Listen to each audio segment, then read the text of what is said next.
अस्सलाम वालेकुम dear students, कैसे हैं आप सब लोग। उम्मीद करता हूं कि आप सब लोग ठीक ठाक होंगे। आज हम 9th class physics chapter number 5 और टॉपिक नंबर 1 के बारे में स्टडी करेंगे, जो कि है फोर्सेस एक्टिंग ऑन सॉलिड्स।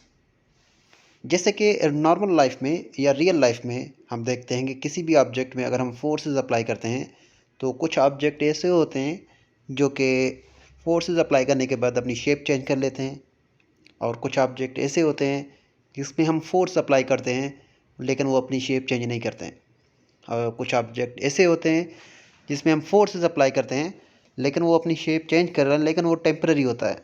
जैसे हम फोर्स रिमूव कर रहे हैं तो वो अपने ओरिजिनल शेप में आ जाते हैं। तो आज हम उनके बिहेवियर के बारे में स्टडी करेंगे इस टॉपिक में। तो चलें हम स्टार्ट कर लेते हैं। Solids have definite shapes and size. Solids जो होते हैं उनके एक मखसूस शेप होता है और उसके अलावा उनके पास साइज़ भी होता है, डिफरेंट साइज़ के होते हैं। However it is possible to change their shapes and size by applying external forces. जैसे कि हम उनके शेप जो हैं और उसके अलावा उनके जो साइज़ हैं वो चेंज कर सकते हैं, लेकिन bye applying external force. External force basically unbalanced force है जो कि हम बाहर से अप्लाई करेंगे उस बॉडी पे।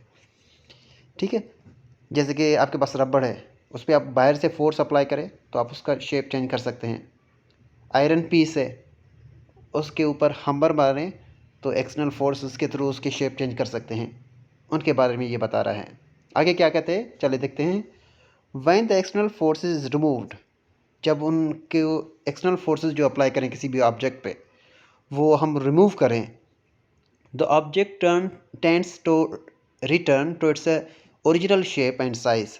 जब हम उस एक्सटर्नल शेप फोर्स को रिमूव करें तो वो जो ऑब्जेक्ट है वो अपने ही ओरिजिनल साइज़ और शेप में आ जाए। This behaviour is called elastic behaviour. ये जो बिहेवियर है ये इलास्टिक बिहेवियर है। जैसे कि एक सॉफ्ट सोफ़ा है या चेयर सॉफ्ट है, उस पर आप फोर्स अप्लाई करें। फोर्स अप्लाई करने के बाद दो चीज़ें चेंज होंगी उसमें। एक तो उसका शेप जो है वो चेंज हो जाएगा, और दूसरा जो है उसका जो साइज़ है वो भी चेंज हो जाएगा। और जैसे ही आप फोर्स रिमूव करेंगे तो वो बॉडी जो है वो वापस अपने ओरिजिनल शेप और साइज़ में चला जाएगा। तो ये बिहेवियर जो इस ऑब्जेक्ट के हैं, जो इन मटेरियल्स के हैं, या ये भी बिहेवियर जिन भी मटेरियल्स में है वो कहलाएगा elastic behaviour. Solids can stretched, squashed, bend और ट्विस्ट। सॉलिड जो हैं उनको हम खींच भी सकते हैं, मरोड़ भी सकते हैं और बेंड भी कर सकते हैं। जैसे कि फिगर 5.2 ए बी देखें। 5.2 ए को देखें हम तो यहाँ पे लिखा हुआ है a force can bend an object. जैसे इस पिक्चर में है, देख रहे हैं आप, एक रॉड है जिसको फोर्स अप्लाई करने के बाद बेंड किया जा सकता है। अब आते हैं 5.2 बी में। A force can twist an object. जैसे कि कपड़े वगैरह धुलाई करते हैं तो उनमें से पानी निकालने के लिए उनको मरोड़ते हैं, बेसिकली ट्विस्ट करते हैं। फोर्स अप्लाई करने के बाद हम उन ऑब्जेक्ट को ट्विस्ट भी कर सकते हैं। आगे क्या कहता है, these figures shows the different way in which elastic behaviour of solid object can be demonstrated. ये जो बिहेवियर है ये बिहेवियर बता रहे हैं कि हमारे पास डिफरेंट बिहेवियर हैं इलास्टिक बॉडी के, सॉलिड्स के, जो कि हम इस पिक्चर में देख रहे हैं। A significantly large force will permanently deform or break an object. Figure 5.2 C. आगे कह रहा है कि अगर आप फोर्स की क्वांटिटी इंक्रीज़ करें, लार्ज क्वांटिटी पे फोर्स अप्लाई करेंगे, तो ये जो ऑब्जेक्ट हैं वो अपनी ओरिजिनल फॉर्म जो हैं वो डिफॉर्म कर सकते हैं। डिफॉर्म का मतलब है कि चेंज या ब्रेक कर सकते हैं। जैसे कि हर ऑब्जेक्ट का एक लिमिट होता है जिसको हम इलास्टिक लिमिट कहते हैं। ठीक है, उस इलास्टिक लिमिट का मतलब ये है कि वो ऑब्जेक्ट उस लिमिट के अंदर अगर आप फोर्स अप्लाई कर रहे हैं तो वो ऑब्जेक्ट रिटर्न होगा अपने ओरिजिनल शेप में। लेकिन अगर आप लिमिट से, यानी कि इलास्टिक लिमिट से ज़्यादा फोर्स अप्लाई कर रहे हैं तो ऑब्जेक्ट जो है वो स्ट्रेच होगा, लेकिन वो लिमिट से जब ज़्यादा हो जाएगा स्ट्रेच तो वो बंदा जो वो ऑब्जेक्ट है वो अपनी शेप जो है वो परमानेंटली चेंज कर लेगा।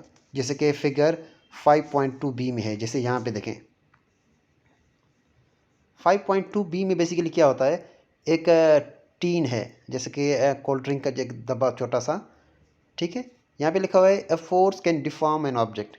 अब इस डब्बे पे हम अगर फोर्स अप्लाई करें तो ये इसका जो ओरिजिनल शेप है, जैसे कि आप देख सकते हैं पहले ओरिजिनल शेप और उसके बाद उनको में फोर्स अप्लाई किया गया है, उसका जो शेप है और साइज़ है वो दोनों चेंज हो गए हैं।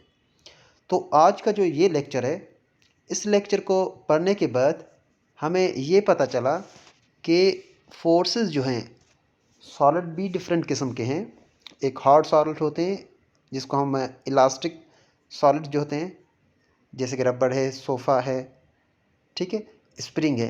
इनमें जब आप फोर्स अप्लाई करेंगे तो इलास्टिक लिमिट के अंदर फोर्स अप्लाई करने के बाद अगर हम फोर्सेस को रिमूव करें जो कि एक्सटर्नल फोर्सेस हैं, तो रिमूव करने के बाद वो बॉडी जो है वो अपने ओरिजिनल बिहेवियर में चला जाता है। अगर आप इलास्टिक लिमिट से ज़्यादा फोर्सेस अप्लाई करें तो बॉडी जो है वो अपनी ओरिजिनल शेप और साइज़ जो दोनों डिफॉर्म कर सकते हैं परमानेंटली, ठीक है। तो ये था हमारा topic, forces acting on a solid. Thank you very much. अगर ये आपको लेक्चर अच्छा लगा तो इसको लाइक करें, और अगर आप नए हैं तो इस चैनल को सब्सक्राइब करें ताकि आने वाले वीडियोस आप तक पहुंच सकें। Thank you very much. मिलते हैं एक नई वीडियो के साथ।